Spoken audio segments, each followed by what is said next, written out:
So ngayong araw nga pala ay tuturuan kayo ng mga bata kung paano ang paggawa ng pastillas. So nandito yung mga ingredients namin. Meron kami ditong milk powder, condensed, and white sugar.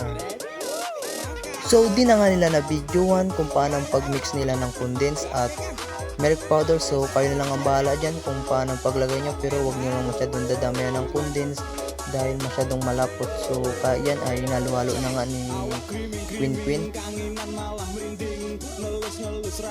So after niya na nga matapos haluin ay hinuluman niya na nga itong pabilog. So depende lang sa inyo kung anong klaseng shape yung gagawin nyo. Pwede naman ding palapad at pabilog. So ang ginawa namin dyan ay binilog na lang namin. Ang nagawa rin po namin ay 36.